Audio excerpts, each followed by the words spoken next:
Hey everybody, welcome to the instructions for your second part of the research project that's due this Friday, October 29th at the end of the day. And just like the first one, it's worth 50 points. And so we're just going to go over each different section of what you need to include for this part of the research project. So if you remember what your objective is, you're writing an overall research paper. So, you guys already watched that library tutorial and you've looked at articles already for the first part of your research paper. So now you kind of have a better idea of what you're actually doing. So you're writing one of those research papers. You're not going to be doing all of the hard statistical stuff and analyzing anything or actually performing a research project, but you're going to be putting it together as if you were. And that is the main goal for this part of the project, part 2. So in order to do this, you need to make sure that you're using the same topic that you used for research project part 1. You don't want to switch topics now. You've already done all that work coming up with ideas and researching what's already out there. And now it comes time to design your own study based on that topic that you've already picked and researched. So here's what your actual research design is going to look like. So you now get to design your own research project in order to investigate what you wanted to look at. And because this is a hypothetical research project, you have unlimitless funds and access to basically anything that you think you might possibly need. The only things that you have to think about when you are designing your research project are things like, is it ethical? An example, I want to study the effects of heroin on crime. And so I randomly assign people to the control group and the drug use group. And then I take everyone in that drug use group and I inject them with some heroin.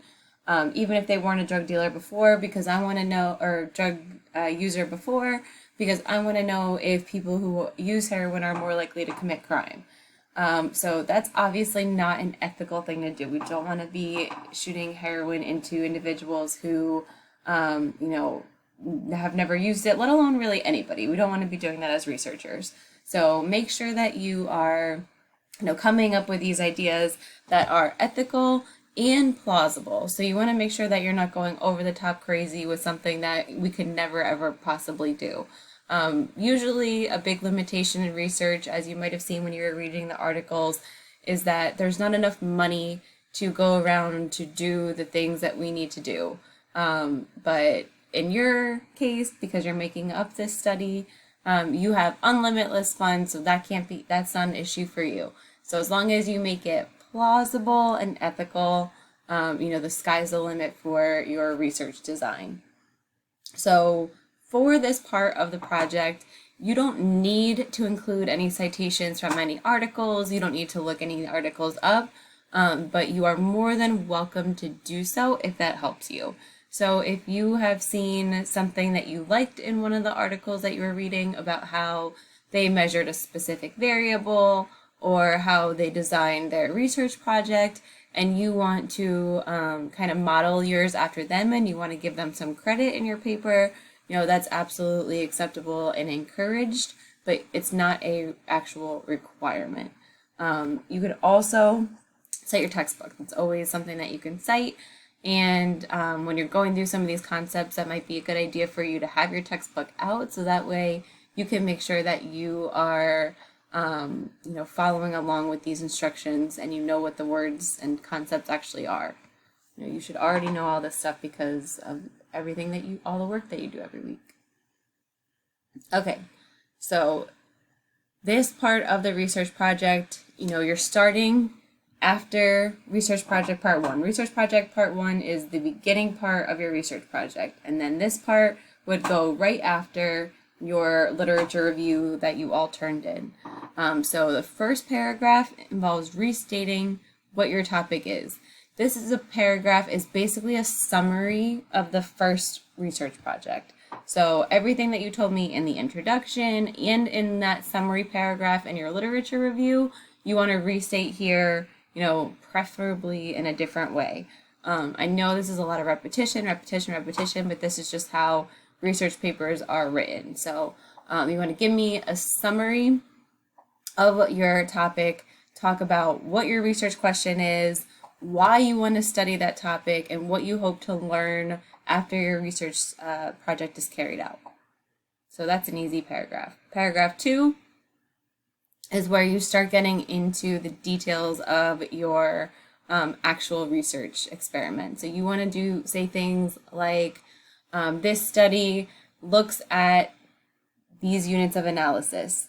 And so if you remember from your readings, units of analysis are the what and whom that's being studied. So things like people, are you studying individuals? Are you studying groups of individuals? Something like high school students, middle school students? Are you studying prisoners? Are you studying serial killers? Are you studying police departments? Are you studying gangs? Are you studying court cases? There's a lot of different types of units of analysis out there, and you need to be specific when you are telling me which one you are trying to look at. So don't just say people if you're really trying to look at serial killers. So make sure that you're specific. Then you want to talk about how long of a study this is. So we've talked about the time dimensions in, I can't remember which chapter it is right now, but things like, is this a longitudinal study? Do you make measurements of individuals over a series of time? Is it a cross-sectional study where you're just taking data at one reference point? Is it a prospective or retrospective study where you're looking at data in the future, or if you're looking at data that's coming from the past? Are you comparing things? Tell me when your data is being collected and how often it's being collected. That's what's important for the time dimension. And of course, all these things you want to talk about why you're doing it. So if you want to do a longitudinal study, so if I want to know if early childhood abuse is a cause of serial killers, then I want to do a longitudinal study, and I want to start looking at kids early on. I want to know what their home life is like, and then I want to follow them throughout their life course to see if when they're adults they are actually serial killers. And so for this, I have to do a longitudinal study because it's not enough to just kind of look at a serial killer and say, okay, what was your life about?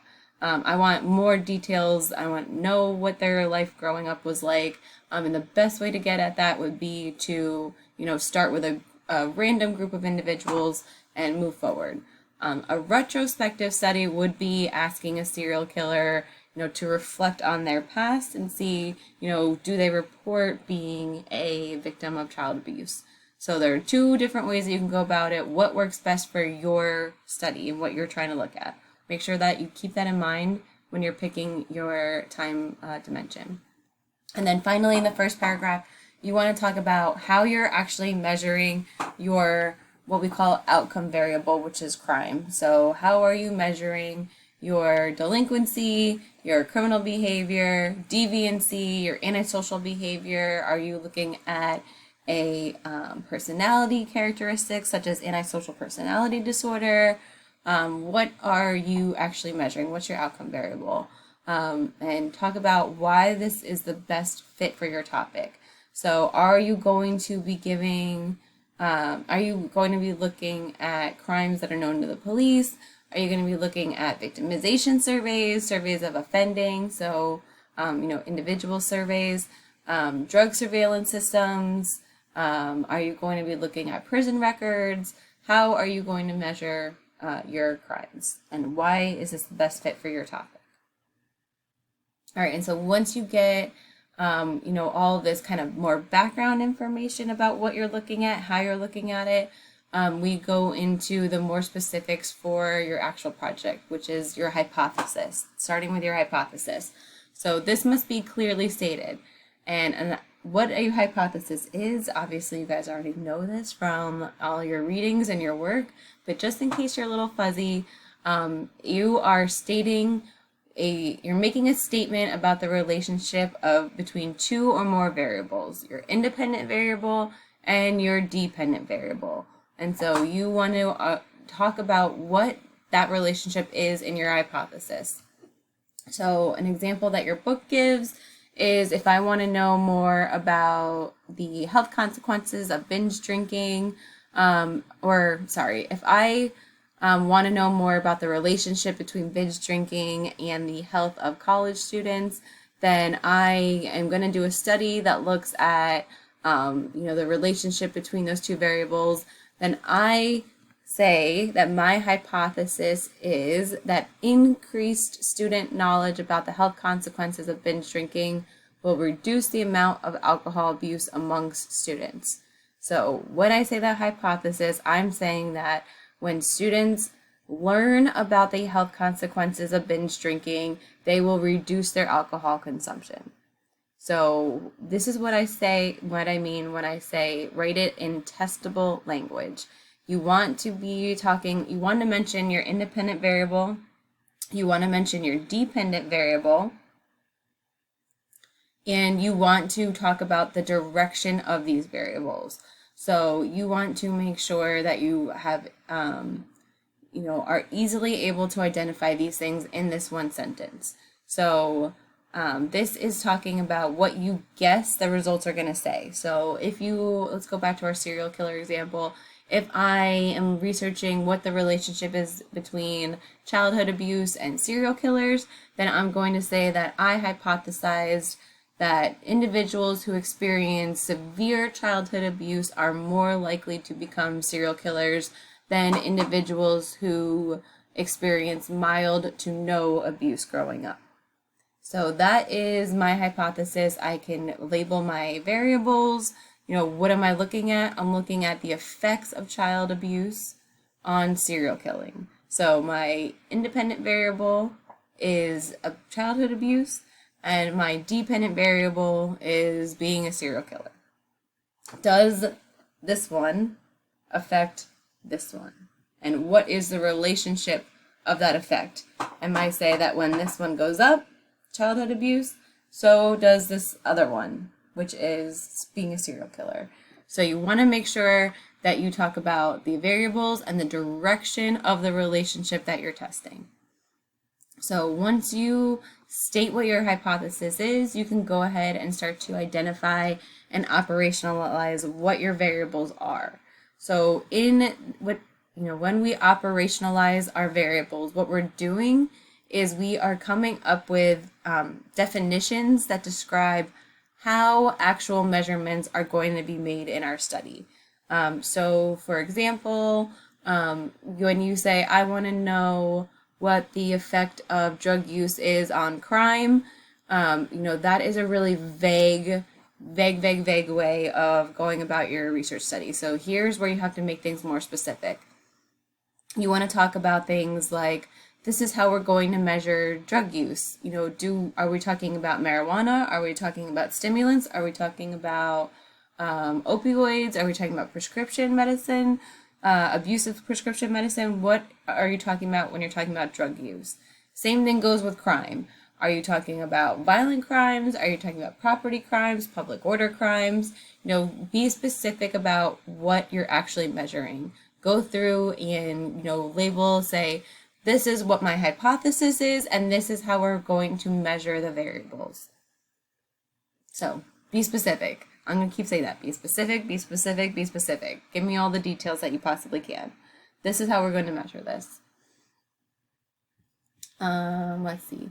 So you also want to talk about the levels of levels of measurement of the variables. So if you remember from your text, this is things like nominal measurement, ordinal, interval, and ratio variables. So you want to be clear as to which one you're doing. This could just be a sentence. You don't have to go into a lot of detail. You just need to mention what level of measurement the variables are at. This is going to be important because this is how you categorize what your findings are, and this is important for your generalization of your findings. So you also then want to talk about your the causal relationships between the variables. So you will have already mentioned what your independent and dependent variable will be when you are, operationalizing them up here. So, this kind of goes along with this one up here. But here's where you want to try to talk about what that relationship is. Do you think that there's going to be a causal relationship? And if so, do you think that you're going to be meeting those 3 specific criteria for causality? So remember what those are. The first one is that the 2 variables have to be correlated. And what that means is that when one variable changes, the other variable changes also. So in my example of childhood abuse and serial killers, I said that when child abuse goes up, the likelihood of being a serial killer goes up. So they're correlated positively because when one goes up, the other goes up. So they're going in the same direction. If I said that when child abuse goes down, the possibility of serial killers go down, this is a positive relationship as well, positively correlated, because they're moving in the same direction.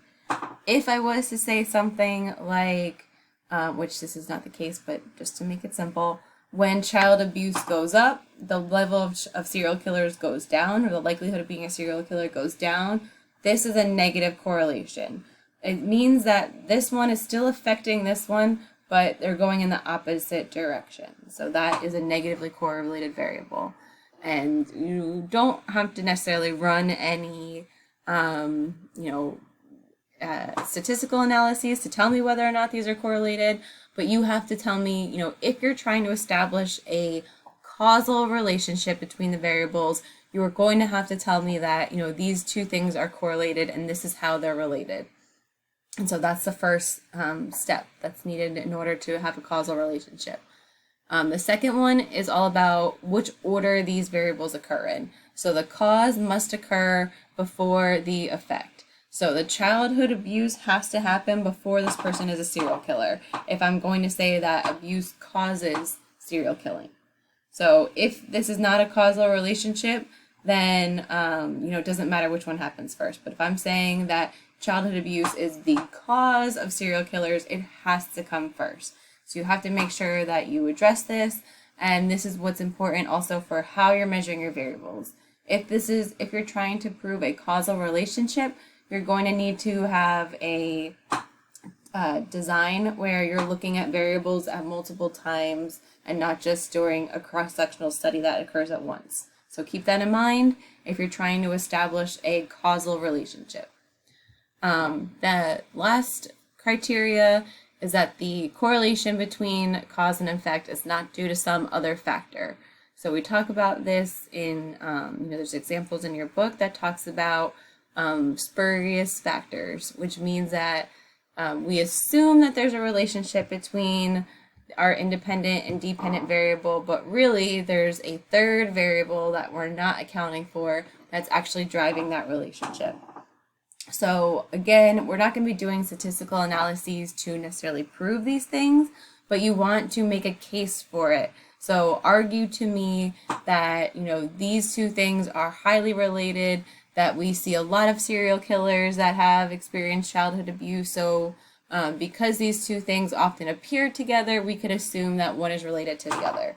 And then you can try to go further and say, these are some of the other reasons that have been proposed for serial killers, things like detachment to someone's mom, or maybe head trauma, but we think that, this is a whole separate issue with childhood abuse and being a serial killer. So that's all you have to say. Just kind of argue your point to me, make it clear that you can satisfy all 3 of these specific criteria for causality. And if you don't think that you're going to be able to, say that as well. It's okay to say that we may have an issue here, but the fact that you can identify what that issue is and you can communicate it is all that's necessary for that part. So keep that in mind. Also keep in mind that you don't necessarily have to be trying to establish a causal relationship. This is going to be all based on what your hypothesis is, what your research questions are. So I know that there are some of you that have more of an exploratory type of study where you're just kind of trying to get some information. There's a lot of you doing the public's perception on certain criminological issues, like sex trafficking or police brutality. So if you are doing these types of studies, you're not trying to necessarily create a causal or establish a causal relationship. You're just trying to explore if there is a relationship between these two variables at all. So if that's the case, then you need to tell me. Tell me, I am doing an exploratory study to determine this. And then in the future, you can talk about, how you would study to see a cause and effect relationship. But you have to mention whether or not you're trying to establish causality, and if you are, how you are, planning on getting through that part. So what you're planning on doing. Okay. So then we move on to paragraph 4. I'm sorry, I keep looking over here, but my notes are over there. So paragraph 4 is talking about your experimental design. So you first want to talk about whether or not your design is going to be considered experimental or quasi-experimental. All of this is reviewed in chapter 7, so I'm not going to go over it. This is the entire chapter 7. So you guys already know all this stuff. You've already read this. You've done your reading questions. You've done your quizzes. So you guys are already experts in understanding the difference between experimental and quasi-experimental designs.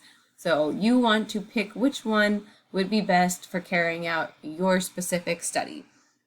And when you're doing this, you want to talk about, which one you're using, why you're using which type, and, why is this the best design, and how you're going to do it. So you want to start talking about your variables when you're explaining what your design is. So make sure that you're super specific.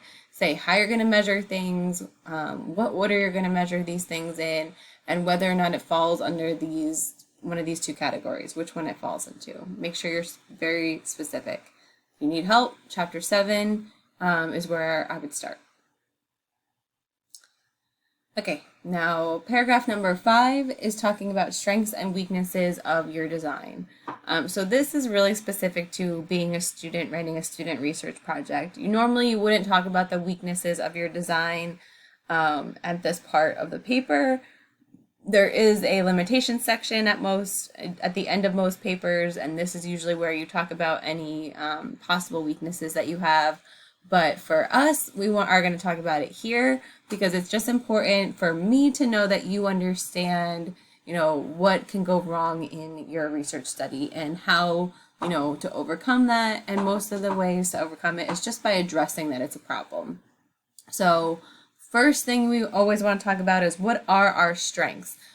How is your research study going to contribute to the field of criminology?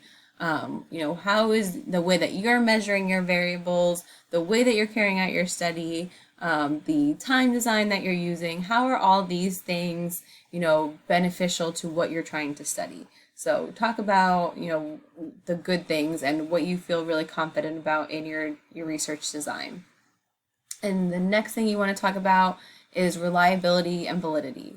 So remember that reliability is talking about the fact that you should be able to take repeated measurements or observations of a topic, of a subject, and be able to get the same results every time. So every time that data is collected, a repeated observation is made of the same phenomenon, it should be similar. So this is talking about how you're measuring your variables, who you're getting your information from.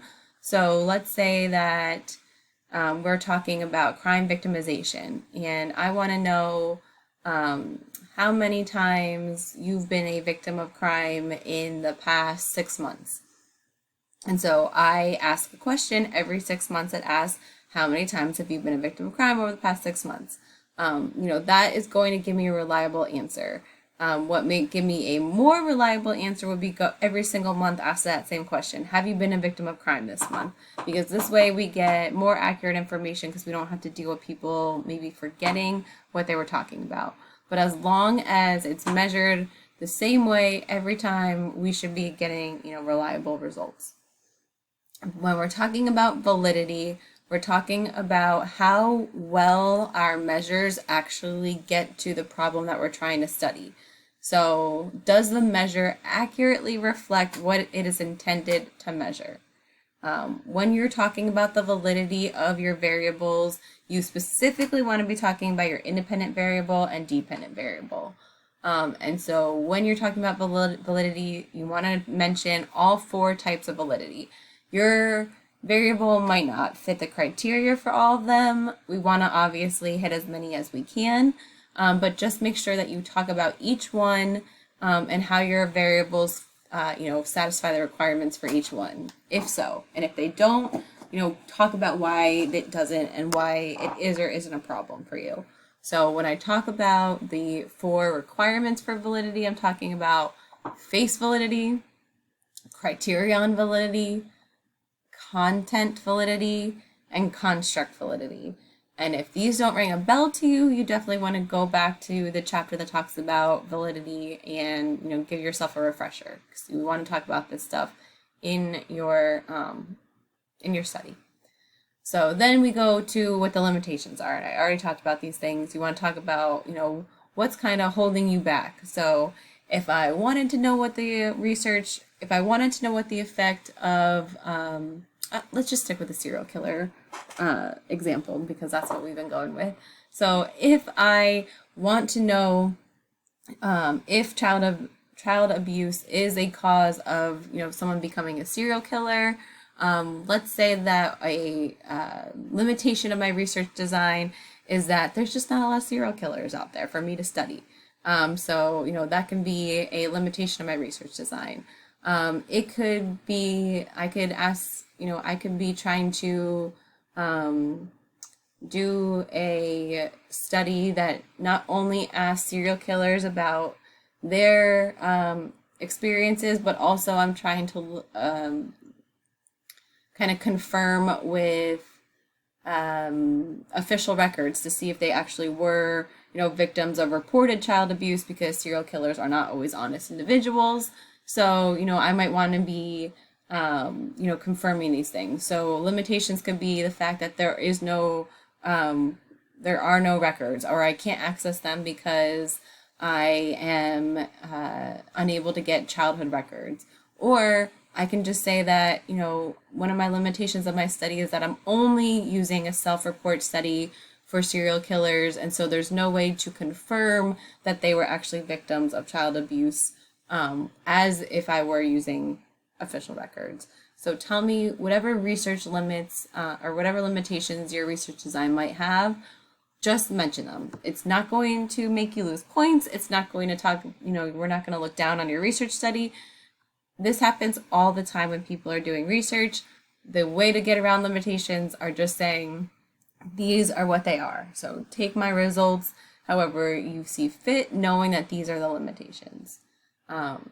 So make sure that you're talking about research design and any problems with your actual measurements, your actual variables. And then finally, you're going to sum it all up in a conclusion paragraph, where here you start with summarizing what your study is. You want to make sure you restate your hypothesis. You want to talk about how your research design is going to answer your hypothesis. So, this is what I'm studying, this is the relationship I expect to find, and this is what I'm going to do in order to test that out. So hopefully I just made that much more clear for you and not any more confusing. I think that, this should be a fun part of your assignment. I know that it's a lot.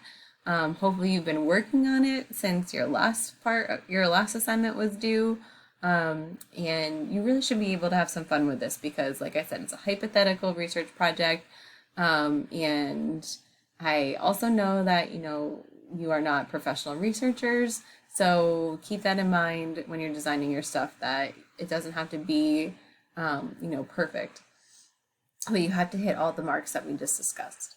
So additional criteria for the assignment is that it must be typed, 12-point font, double spaced, no weird spaces in your submitted paper. So I don't need gaps between the paragraphs that are this long, normal spacing. Even if you don't think that you're going to hit the 5 pages, don't be doing weird spacing. It messes up my, the formatting when I'm looking at them on Blackboard. So you don't necessarily have to include a cover page with this part of the project. You can if you want to. It's always good to have your name on a project, and so the cover page is the place to do that. If you don't include a cover page, you can always do a header that includes your name on it. Your assignment should be about 5 pages total from paragraph 1 all the way to paragraph 6. So this should be 5 pages long. So, I say that they're paragraphs, they're very long paragraphs. You can, space them however you want, but they're long paragraphs that have a lot of information. Oh, I forgot that I said that you have to include a cover page with your name on it. So, scratch what I said before. Put a cover page in. That's where your name goes. It's different now that they're on Blackboard, so I forgot that used to be a requirement when you were turning them in person. Okay, so you don't need to reference any articles for this assignment in particular, but do not plagiarize, which means that if you are looking at another study and you're talking about how they're measuring a variable, make sure you give them credit by citing their work. Not requirement, but I will know if you are, talking about things that are not common knowledge and need to cite. As always, make sure that you proofread your paper, check for major grammatical errors before you turn in your work. It's already Wednesday, so I'm not sure if you are going to be able to have time to turn in the Writing Center, but they are a resource for you if you can actually go and see them in person. So this is just an outline of what needs to be done, everything that we talked about, and hopefully this helps you guys out. Although I always include the grading rubric at the bottom, and as you can see with your first papers, this is what I use when I'm grading your assignments. So this makes you have a good idea of what needs to be done. Okay, so I hope that you guys have fun designing your research projects, and I look forward to reading them. Take care.